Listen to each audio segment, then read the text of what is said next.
নতুন রাজনৈতিক বন্দোবস্তের মূল কথা হবে রাষ্ট্রের নীতি নির্ধারণী পর্যায়ে যুবকদের অংশগ্রহণ নিশ্চিত করা ও দেশের স্বার্থেই ঐক্যমত্য। সে পথে হাঁটতে কার্যকর ভূমিকা নিতে হবে অন্তর্বর্তী সরকারকে। Centre for governance and development CGD আয়োজিত সেমিনারে এসব কথা বলেন বক্তারা। অরণ্য গফুরের রিপোর্ট। ঢাকা রিপোর্টার্স ইউনিটিতে আয়োজিত নতুন রাজনৈতিক বন্দোবস্ত সমস্যা ও সম্ভাবনা শীর্ষক সেমিনারে মূল প্রবন্ধ উপস্থাপন করেন 90-এর গণ-অভ্যুত্থানের ছাত্রনেতা অ্যাডভোকেট মুজিবুর রহমান। সরকারের দুর্বলতা ও রাজনৈতিক দলগুলোর অনৈক্যের কারণে 24-এর বিপ্লব ব্যাহতের অপচেষ্টা চলছে বলে অভিযোগ করেন বক্তারা। এখন তো আমরা আমাদের জানমালের নিরাপত্তা নিয়ে শঙ্কায় আছি। বিভিন্ন জায়গায় জায়গায় ছাত্রদেরকে গুপ্ত হত্যা করা হচ্ছে, বিপ্লবীদেরকে হত্যা করা হচ্ছে। আমাকে কখন হত্যা করা হবে রাস্তাঘাটে আমি তো জানি না। এই নিরাপত্তা দেওয়ার দায়িত্ব কার?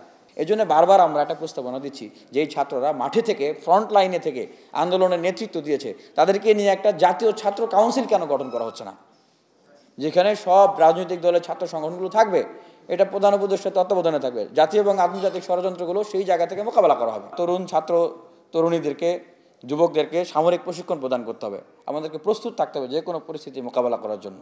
এটা আমাদের কনসার্নের জায়গা। 3 নম্বর, জাতীয় ঐক্য তৈরি করতে হবে। ঐক্যের মূল লক্ষ্য হবে জাতীয় এবং আন্তর্জাতিক যে কোনো ষড়যন্ত্র যে কোনো পরিস্থিতির মোকাবেলা করা। এবং অতীব জরুরি যেটা, আওয়ামী লীগ এবং তার দোসরদের রাজনৈতিক যে অপতৎপরতা এগুলোকে নিষিদ্ধ করা, নির্বাচনে অংশগ্রহণ বন্ধ করা এবং তাদের যে বিভিন্ন জায়গায় মিটিং মিছিল এবং আস্ফলন মানে স্লিপিং সেলগুলো কিন্তু সক্রিয় হয়ে উঠেছে, এগুলোকে দমন করার জন্য, নির্মূল করার জন্য শক্তিশালীভাবে সরকারকে ড্রাইভ দিতে হবে। 1971 সালে বাংলাদেশের সহযোগিতা করার নাম করে যেই রাষ্ট্রটি পাশে এসে দাঁড়িয়েছে, সে এখন বাংলাদেশকে স্বাধীন রাষ্ট্র হিসেবেই মেনে নিতে পারছে না। এটাই হচ্ছে আমাদের সবচেয়ে দুর্ভাগ্য এবং গত 16 বছরে আমাদের সবচাইতে বড় ক্ষতির করে গিয়েছেন শেখ হাসিনা। অতএব সেই জায়গা থেকে বাংলাদেশকে রক্ষা করতে হবে।